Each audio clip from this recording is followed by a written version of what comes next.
Welcome to Champion Minded, the podcast for those who aim for excellence, not only in the sports arena, but in life. My name is Allistair, author, speaker, mindset and performance coach, and my goal is to help you unleash your unlimited potential and provide you with the tools to achieve greatness. Are you ready to become champion minded? Then let's do this. Hey everyone, welcome to the Champion Minded podcast, or welcome back to it. I'm Allistair McCaw. In this episode of What It Takes, I have somebody that doesn't give a lot of interviews and actually really keeps a low profile on the tennis tour. He's someone that's won an Olympic medal, he's been in the top 3 in the world, and he's also been a Davis Cup winner as well. In this episode of What It Takes, I am super excited to have Ivan Ljubicic. Now, as you can tell, Ivan had an incredibly successful career as a player, but as a coach, he's worked with Milos Raonic, and he currently works with Roger Federer.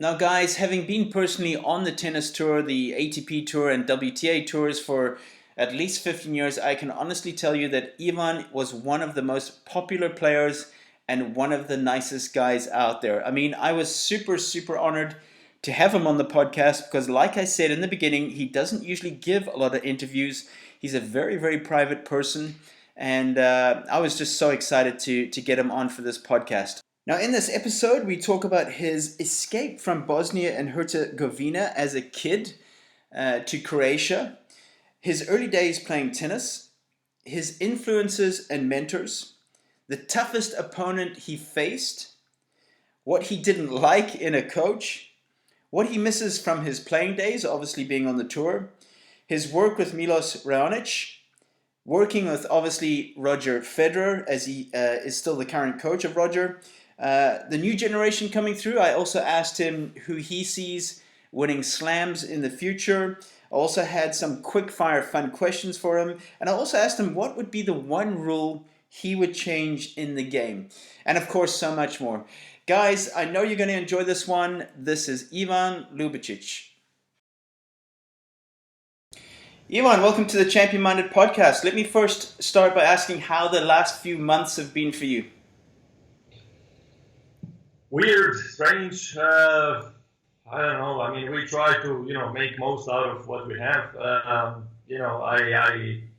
It's been challenging, and it's hard because I live here in Monaco, and here they're really trying to make our lives as much as possible normal as possible. It's not easy these days. The restaurants were open, now they're closing them for dinners, keeping them out for open for lunch. The kids are going to school with the masks. I mean, we are trying to make the life going on. It's been hard, but like for everybody else. Sure, exactly, for everyone. Let's go back to your earlier years growing up in Bosnia and Herzegovina. Explain to us how you were introduced to tennis and how it was growing up during those obviously turbulent times.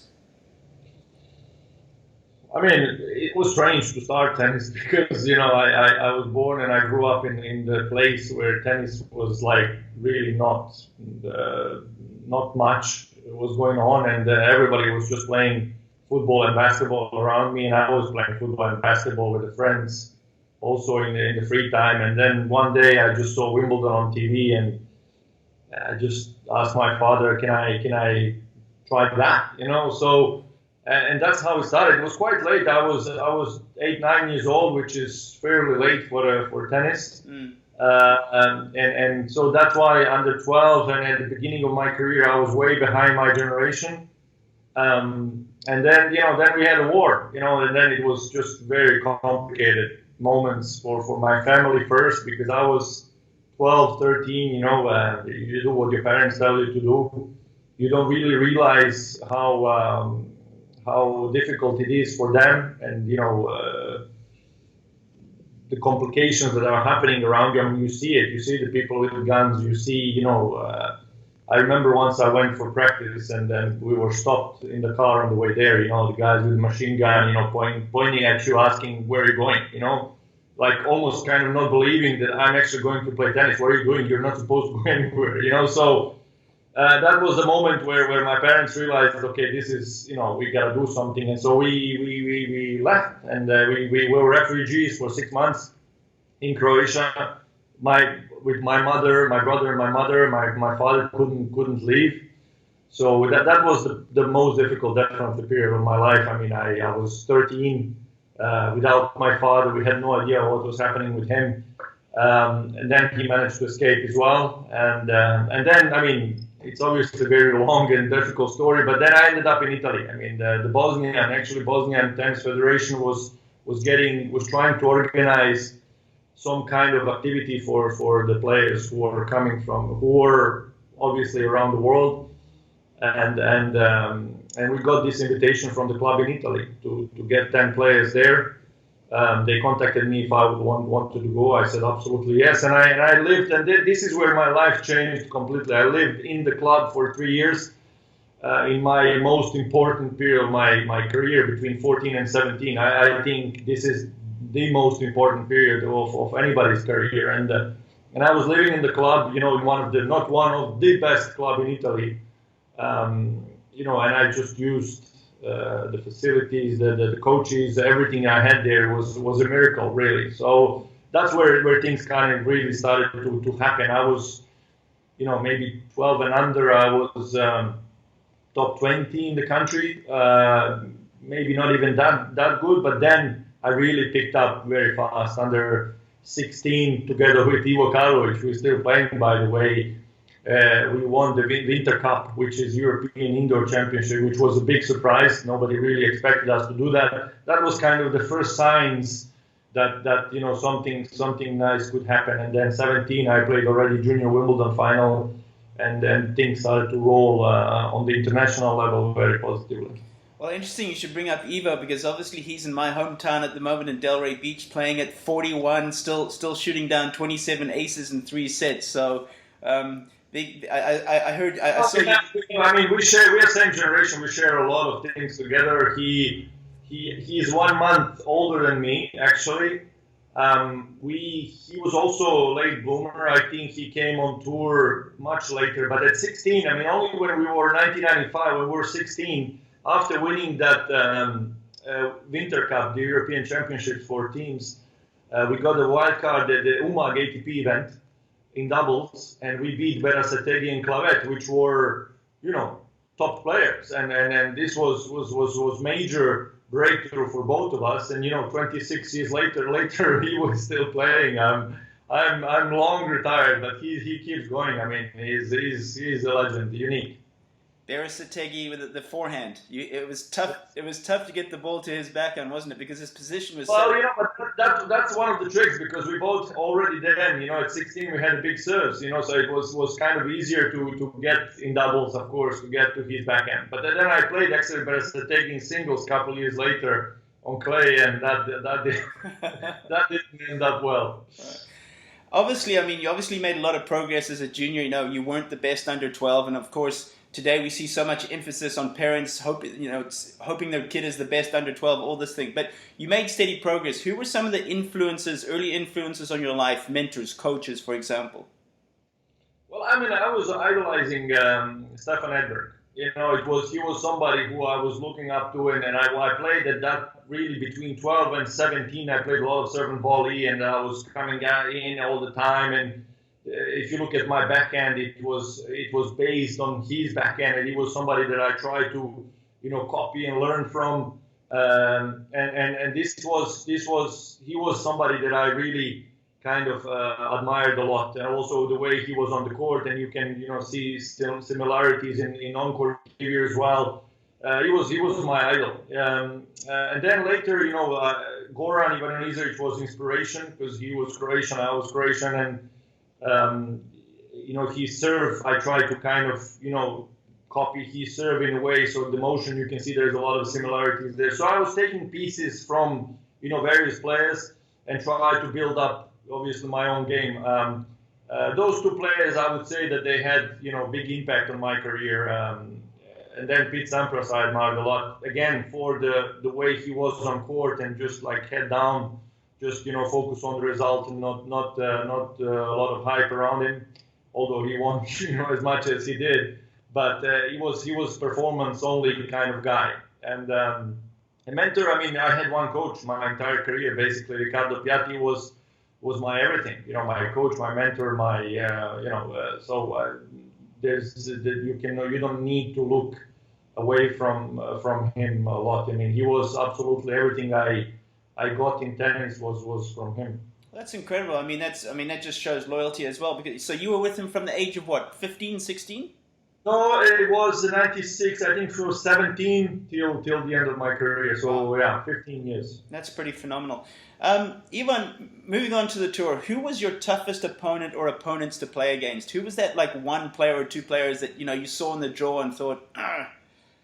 Yeah, but, I mean, obviously, we don't need to talk about the best ones. I played all of them, and I was lucky and happy and I guess, I don't know, to beat all of them more than once, but I caught Novak and Andy quite early in their careers, Rafa as well once, and then I beat them also later. But the two guys, the beginning of my career was Giri Novak. He embarrassed me a few times, and then later was David Ferrer. I mean, he was somebody that I beat him first time we played, actually on clay, which was incredible. But then I lost. I won some sets. I was close a couple of times, but he was somebody I really didn't want to play against. He was returning great, and he was moving me around the court all the time. He was defending with the low balls that I couldn't really attack. So those two players were, like, if you ask me two names that are not the top guys, I mean, obviously they are also top players, but not Roger, Rafa, and Novak. Those two would be probably on top of my list. Yeah, I mean, David would just get everything back. He could run all day, wasn't he? He was the Duracell bunny. Yeah, but for me it was more, for me the tricky part with him is like difference between Ferrer and Robredo, right? With Tommy I had a great record, and with David I had terrible record. So it's really, if you look at on their backhand side, right? Tommy was defending with the higher balls, which then allows you to attack and really hurt and come in. And David is defending with the flat balls that are staying low, so you really can't hurt him. And so this is the main difference that I usually, I had a lot of problems with those players who had like really flat backhands and they were defending with the low balls that I had to get up. And those for me were always the trickiest opponents to play against. What do you miss most about playing on the tour, obviously as a player? Adrenaline. Really, like, getting ready for, I know that, when you're young and you really hate that feeling, it's something that you try to, to deal with all your career and you feel like it's something negative, but then once you don't have it anymore, then you start missing it, so this is something like, that feel when you go into the locker room and you won the match. I mean, this is the best feeling in the world. There's nothing that can match that. Tell me, are you more nervous as a coach sitting in the box, or were you more nervous as a player? It's a different emotion. When you are playing, you're normally nervous before the matches. Once the match starts, I mean, you just play, and there's something you can do about it. You have the racket in your hand, so you can you can do something about it. As a coach, the emotions are obviously lower than when you play in terms of how nervous you feel. But, during matches, sometimes it's really tough, because you do feel, you start shaking, you feel that emotion and it's nothing, you just sit there and hope for the best, So that's a little bit, you feel like it's really suffering. At some moments it's really suffering, and of course, that with Roger, there's a lot of positive, feelings you get because he wins most of his matches. But still, there are some matches that are really, really difficult to deal with. Staying with coaching, what were the things or traits you most disliked in a coach? Because players all have those things they dislike in a coach. What were one or two maybe things that you didn't like? Maybe Ricardo at the time, or a coach to do? Yeah, well, I wanted to be left alone right after the match. I needed peace for like 15, 20 minutes. I wanted to, be with myself and just, is that a shower or even on the bike, on the cool down or something. I wanted to just be with myself, And then, Ricardo, I don't know how well you know him, but he would storm in and start talking about the match a million times. I told him, Ricardo, just please, just give me 5 minutes. Just give me 5 minutes. I'm trying to, just to count. These are the things that are, the only basically thing that I dislike, with Ricardo is just give me 5 minutes. I just need to cool down. I mean, regardless, he would even get obviously more emotional when I would win the match, and even then I would need it, I just need some time for myself only. Ivan, you retired in 2012, obviously after an amazing career, Olympic medalist, world number 3 in 2006, Davis Cup winner, and obviously a lot of other great victories in that. Was the decision premeditated? Was it something you said, right, I'm going to retire in 2012, or was it something that just came upon you? No. It was not planned. I mean, I felt in 2011, the year before, I had some problems with my ankles. The cartilage was damaged, and then I felt pain. It was something that was not a big pain, but it really affected my serve actually, because if you remember my motion, I would put a lot of weight on my right foot. And in that particular position, it was hurting me. So I had to start changing my serve motion, which was, never great. It was the most important shot for me. So already 2011, I was like, my level was good, was 15, 20, but I wanted more. And it started to kind of, I started to think about it. I hit one low in Miami, I remember in 11. And I told my wife, you know what, I don't feel like going on. So and I was really down. And then actually Roger came up to talk to me. I mean, we were close friends for much longer, and he talked me into kind of keep going. And it was, I was very thankful, because then I played well that season. And then in 12, I mean, obviously those pains are not going away. That was always there. And I became father in the end of 2011 for the second time, traveling with 2 kids, and it was just not that simple anymore. And the pains were harder and harder. And I don't know, it was just in Dubai, I was playing the tournament there, and I came there with the family. I was supposed to fly to Indian Wells and Miami by myself, and the family was supposed to fly back to Monaco. And I lost the first round, I believe. And I stayed there for another week to practice and get ready, and then I would fly to Indian Wells. And then one morning I just woke up and I knew that was it. It was, I knew when the moment happened. I woke up in the morning, it was very early, it was like 4 or 5 in the morning. I woke up and I was like, okay, that's it. I woke up my wife, I said, let's have a coffee. I'm done. So it was a sudden decision.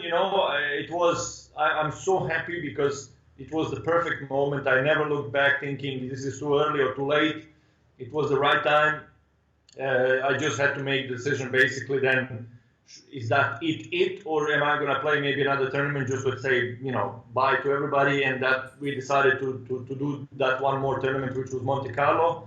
And yeah, that was kind of it. I prepared it in a way that I personally was ready for the life after. I was not lost in space. What I'm gonna do now. How I'm gonna do what's gonna happen. I mean, I had it kind of ready, but still it was a big hit, of course. Yeah, to me it was a surprise as well, because obviously I've followed your career. I was actually in Indian Wells in 2010 when you won the tournament, of course, which was an incredible feat, beating Rafa in the semi, which I was there to watch that match way up high in the box there. I mean, Indian Wells is just an amazing place, isn't it? Moving on, obviously you've worked with players such as Milos and now Roger, of course. What has been the most challenging thing for you moving from being a player into coaching? Has there been anything that's been a difficult transition, or something that you maybe didn't know as a player that you realized in coaching? No, I mean, it was not difficult, honestly. I felt like it was natural for me. You really have to turn your how you go about things. As a player in tennis, you are, especially when you're older, you are the CEO of the company, so to say. You are the one who makes decisions, and then you have people around you who advise you and push you when you need to be pushed. But you are the one who decides basically everything. And then once you become a coach, I wanted to give Milos at the beginning, also this power to make decisions, and sometimes he was ready, sometimes he was not, but I felt that was the right thing to do. So you really basically change the roles completely. It's completely not about you anymore. It's about the player, it's about somebody else, and a lot of, former players might struggle with that, and I really didn't have problems with it. I was. I think I did quite a good job with Milos. He was young, upcoming player with a lot of potential. His serve and forehands are just amazing. And for me, I really enjoyed studying, his game and his opponents and how I could make him better. And obviously, then with Roger was similar. Also, once you see him on TV, you play against him, it's one thing. But when you're actually sitting on the chair in front of him or next to him and trying to make him better, you just have to try to find the right angle, how to help the player that you're working with. I wanted to ask you this one. I was very curious about this one because what would you say is the difference between the good and the great? Because of course in tennis, we can call the greats like Serena, Roger, Rafa, Novak, obviously now coming along as well. We look at other sports like Ronaldo, Messi. Those are like the great. But all the players that are around them are world class. I know there's not one answer to this, but what is the difference between just those select few that are, like I said, a Ronaldo, a Messi, and then there's the rest, for example? What is that difference in your opinion? I think every single player or athlete actually has, some qualities that are extraordinary, that really make a difference. I do believe that these 3 or 4. Andy is in there as well, but he was not really around with the group last few years. So we now go back to speak about 3 and not 4. But their experience is just extraordinary. If you look at how many semifinals each one of them played at the Grand Slam level, we're talking about 40, 50, 60, maybe even. I'm not sure what the number is, but it's just incredible. And then usually when they play quarters and semis at the Slam, often they play against the guys who are there for the first time or second only. This is something that why I feel it is the most difficult part for these youngsters to break through and to actually deal with the top guys. Because the guys are there in semis at the Slam. They know it's kind of the new beginning of the new tournament where the most important part is about to start, and most of the other guys are just happy to be there. So this is for me is the main and the biggest difference why these top guys are able to keep pushing. And also there is another thing that I think is really curious is that Rafa, Novak, and Roger are 3 completely different players, like completely different. One is lefty, one is righty, one attacks, one defends, one runs, one this, one that. So to break through and to beat all 3 of them, I think only David Nalbandian did it once in one tournament. It's almost impossible because I think you he did have to approach them. Sorry, I think he did it in the ATP finals, didn't he? Back in 2000. No, I think he did it in Bercy once. Okay, yes, absolutely right. Yeah.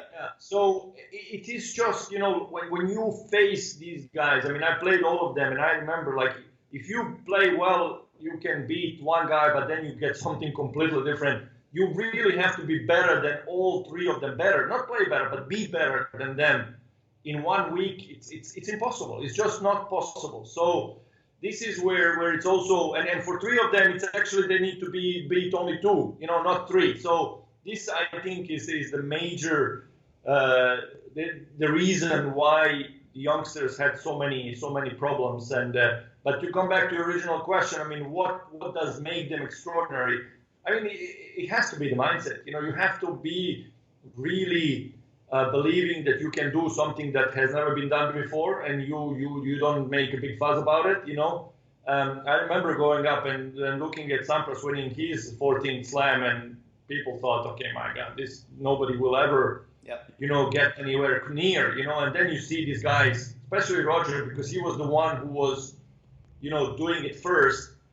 They go through and through, and they go into the territories that nobody has ever been there. And the same thing with Ronaldo and Messi. They're scoring amount of goals that have never been done before. So I admire incredibly these athletes who are able to do something that has never been done before. This is something. It's like the inventors. It's like Einstein. How do you think of something that nobody had thought about it before? How do you do something that has never been done before? It's in a way easier to follow, easier to kind of challenge people who are on the top. You just you see them in front of you and you run. It's like in the race, it's easier to follow than be the one who is breaking new grounds. So absolutely, I mean, it's every single one of them are unique. Just talking about Ronaldo, he's what now, 35. He's still scoring a ridiculous amount of goals per season. The guy still looks like he could play for another 10 years by the looks of it, and who knows how long ago. But why do you feel athletes are able to play longer into their career? Obviously, like in tennis, let's just say 15 years ago, probably 15 years ago, you'd finish around about 31, 32. That was the age, for example. Now we see half the Grand Slam draw is older than 32, for example. I think that was one of the stats from 2 years ago, because obviously we had COVID last year. But why do you feel athletes are able to play longer into their careers now? Yeah, but I think there are many different reasons. I mean, I think we know more about the bodies. We know more how to train the athletes. We know more about nutrition. We know, and then the people just try to do it. Honestly, again, now people see Ronaldo's and Rogers and Karlovic of the world, and they see them that they're doing it. So they just, okay, well, I can do that too. Back in the days, nobody played at 35. Nobody. Like you would play senior tour at 35. Yeah. So it took somebody extraordinary like Roger and to kind of go through it and say, okay, why not? I think it's just that nobody really ever thought about going, further and going on after a certain age. There is also, I mean, obviously now it's a COVID year, it's tough, but also financially in tennis, the prize money went up substantially last 10 years. Economically, you can stay there and then make a good living. If you're top 50, you're doing fine. When I was retiring, it was a bit different. To travel with 2 kids and the coach and the physio and this and that, it was tough to even break even. Even if you're 34 in the world, if you were back then, it was difficult to break even. Now the situation is different. So the players are also motivated by them to kind of try and keep going. Why would you stop? Because you can also turn the question like, why would you stop? If you can keep going, just keep going. If you cannot, then you stop. But I feel like the way that people are looking at it, it's different now. And I think a lot of players have a lot to thank you for as well, because back in the day, I think 2010 or 9, you were on the Players Council as well, and you were pushing for those things as well. So there's obviously a big amount of gratitude to you and obviously the guys that were on the council back then. I was very active politically. I was representing the players for many years. I was the president of the council. I was actually also at the board of the ATP, and it was at the time, as you said, when we were doing these changes. The way the tour looks like now, the changes happened in 2008, and yeah, I mean, I don't know, maybe yes, maybe not. I mean, we made some decisions back then, trying to help players, being more flexible, trying to help players, being able to play for obviously for more money, and that kind of change started to happen back then. I mean, of course, like always in life, we made some good decisions, some bad ones, but we tried to change something, and yeah, I think that when you look back 10 years, it seems like there were quite a lot of good changes that happened, and then the guys are doing better now than they did 10 years ago. For sure. Moving on, looking forward, obviously, not talking about the normal four, Murray, Rafa, Roger, etc. which players excite you today, and who can you see winning slams in the future? Because here's the thing: the young generation, or should I say, the new generation, these guys are now 27, 28, aren't they? I mean, Dimitrov is now, I mean, maybe 29 now. He was the new gen. Zverev, team, these guys are moving into their other side of 25 now. So who's coming through? Let's just say teenager, younger 20 that you feel they've got a great chance. Well, I think there is an interesting Italian group of players. Matteo Berrettini first. I think what he did in 19 was extraordinary. He started with the challengers and ended up playing the finals in London. There's Yannick Sinner, who is also exciting young player. There's Lorenzo Musetti as well. There is a very nice group of Italian players that need to be looked at. Felix Auger-Aliassime is definitely an exciting player. There is very, very good generation coming up. I mean, Shapovalov is exciting player to watch. I mean, my God, he can hit a winner from any position of the court. But I think Zverev is young. I mean, how old is he? 23, 4? I mean, I don't think he is on the other side of 25, no? I think he's young. Question. I'm not sure. Yeah, I think he is. I think you're right. I think he's around 24, 25. I think he is 25, 26. I think he's a bit older. But, I think these are the players that we just mentioned are going to be the ones. Medvedev, of course, also mid-20s. Tsitsipas, also they are mid-20s. These guys, they are not... I think we're going to look at them at least for another 10 years. So this is what I think that, for the next 10 years, the tour will look like. Maybe we're going to have some surprising ones coming up. But, generally, when you look at the ATP finals, best 8 players in the world, you have usually 1 or 2 new faces every year, So this is what we need to kind of look at. I think these guys that we just mentioned, you're not going to probably make a mistake when we say that these guys will be winning slams in the future. I definitely like the look at Yannick Sinner. I saw him actually at a challenger in the Czech Republic in 2019. I mean, it's so weird to think that we lost the whole of last year. You're always thinking last year was actually 2019. Yeah, because there was nothing that happened. But I saw Yannick there for the first time, and I think he reached the final in what was it, Ostrava, which I was really impressed with. But just looking at the age, Zverev will be 24 this year, and Dominic will be 28. So, yeah, it goes quick, doesn't it? Yeah. No, of course. No, but it does, So Dominic, I mean, 10 years, it's maybe a big, but 6, 7, 8, I mean, he'll be around, and he made the breakthrough last year. He won a slam, so maybe a couple more will be coming. I mean, who knows? It's difficult. It's impossible, of course, to predict the future. I struggle to see somebody dominating the sport. I don't.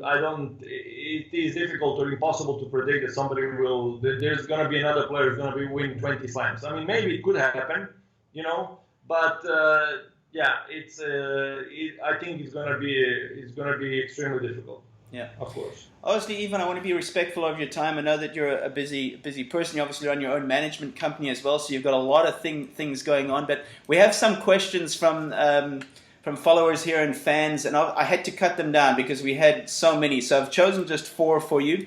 First one is from Bruce Gullickson in Minneapolis, and he asks, Ivan, who has the better one-handed backhand, you or Roger? Roger, absolutely. I have to give confidence to my player. Good answer. I don't need it anymore. I'm sure you still hit it well. Yeah. Of course. This is one of the shots that, if I wake up at 3 a.m. after 10 years not playing, he's always going to be there. Yeah, but, when you used to play, you used to mix it up so well. You were so smart. You had your slice, and then you knew when to play deep, and you were very, very smart with how you played as well. Martin Parks asks, working with Roger, what one on-court and off-court quality or attribute would you best define the reason behind his success? On court, he's intelligent, and off the court, he's intelligent. I think his brain his brain is just underrated. I mean, he is a genius on court and off the court. That's what makes him the greatest, in my opinion. We don't know how many slams or weeks number one or this. I mean, how his career is gonna look like in the end of his career, but his legacy goes way beyond his success on tennis court. Well, I tell you, I hope he plays for many more years. I mean, because it's just been, I almost feel privileged to be in this era because I'm a little bit older than you, but for me, my heroes were obviously Edberg, Wielander. That was the era I was brought up in when I was like 10, 11. Then obviously it went to the era of Sampras, Hewitt, early 2000s. Now, I mean, and then Roger, and then it just seems to have just got better and better. Next question comes from Rob. Hi, Ivan. I always loved watching you play and also seeing the impact you've had on Roger. What would you feel the reasons have been to that? Yeah, I mean, it is impossible to answer that question. I mean, the coaching is not do this and the player does it, and then you say, I told him to do that and he did it, so I'm great.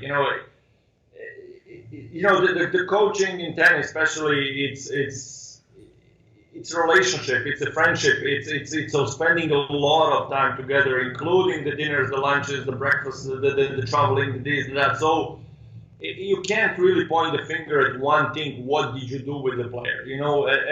When the players are younger, when the juniors are coming up, and you see the technical problem or imperfection, and then you work on it, and then you really can visually see the impact you have on a player. You see the shot changing.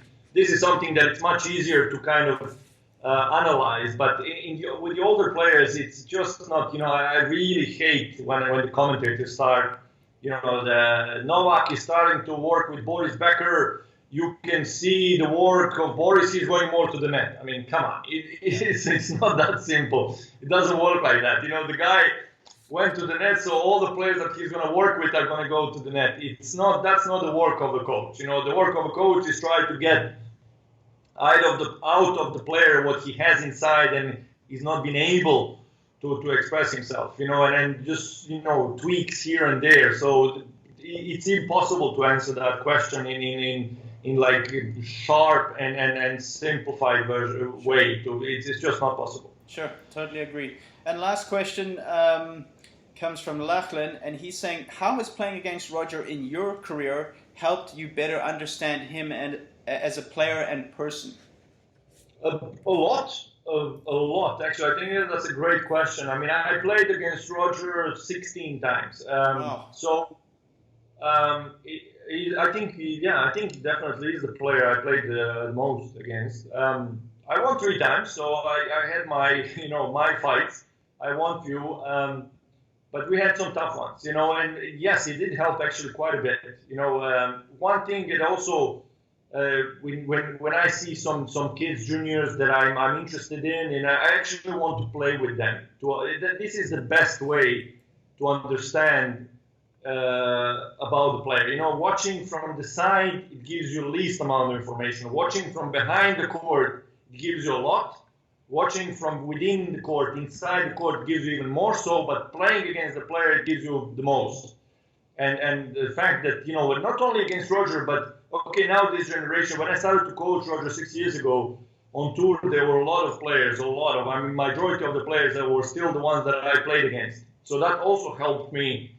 In the coaching, that I know how these guys are on the court, so it helped my job a lot, definitely. Perfect. Ivan, final round. It's a quick fire question. Okay. It's either one word or a sentence. Are you ready? I'm ready. Favorite food? Italian. Favorite city? Wow, those are tough ones. Don't know. Any big ones. I love Paris, London, New York, Dubai, you name it. Melbourne. Yeah, Grand Slam cities. Let's put it that way. Favorite Grand Slam? Oof.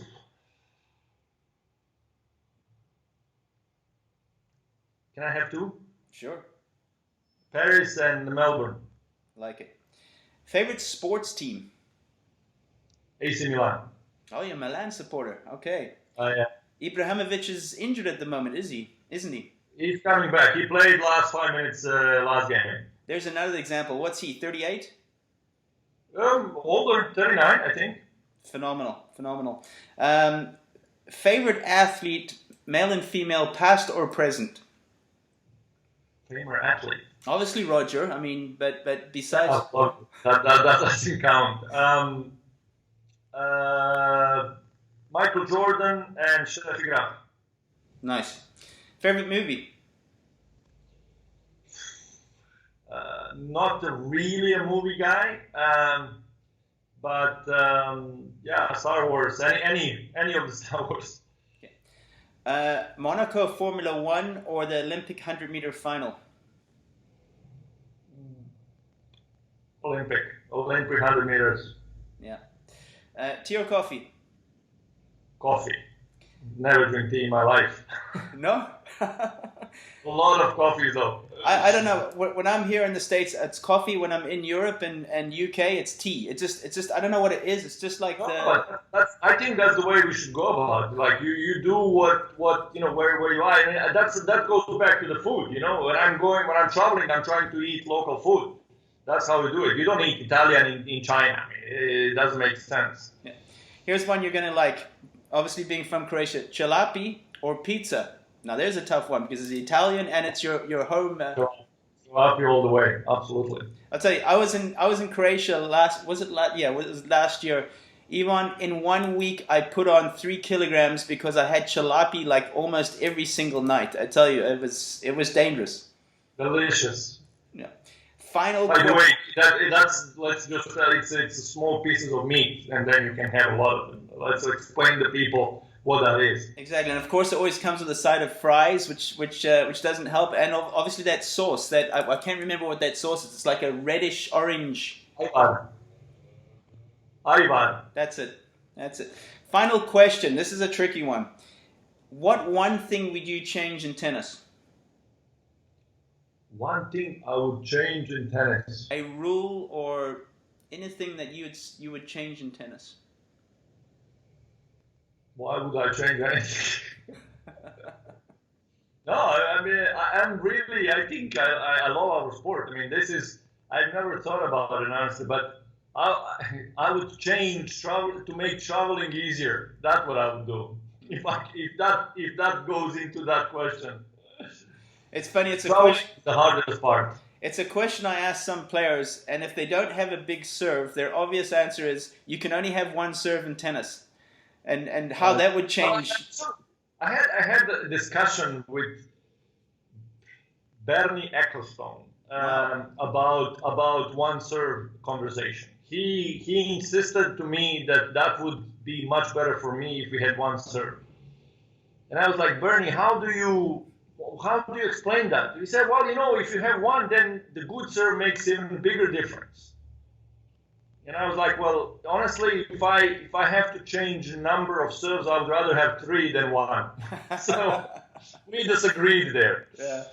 You're a huge chess fan as well, aren't you? You play a lot of chess, Ivan. I'm fanatic. Yes, I'm obsessed. Yeah, because I think it was about a year or two ago, I was reading about the Polgar sisters, which are an incredibly interesting family of obviously I think there was 3 of them that came through at the highest level as well. Yes, no, but Judith Polgar was the legend. I mean, it was Queen's Gambit. If you watched the Netflix newest series, it was based a little bit on her legacy. She was the first one really to beat Kasparov, and she was. Anyway, Ivan, this has been amazing. I mean, obviously, no, you don't do this a lot, so I wanted to tell you how grateful and honored I am to have you on the podcast. I wish you all the best for the new year. Health and happiness to the family. I hope to see you sometime on the tour. Hopefully it happens this year. Yes, absolutely. Hope to see you around. It will be great. Super. Thanks, Ivan. No worries. Cheers. Well, there you have it, guys. I hope you enjoyed that one with Ivan Ljubicic. Remember, this podcast is available on iTunes, YouTube, Amazon Podcasts, and via my website, allistairmccaw.com. Join me on social media. I'm on Twitter at Allistair McCaw, on Instagram, Be Champion Minded, and on Facebook, Allistair McCaw page. So remember, you were made for greatness. Now go do the work. Stay champion minded.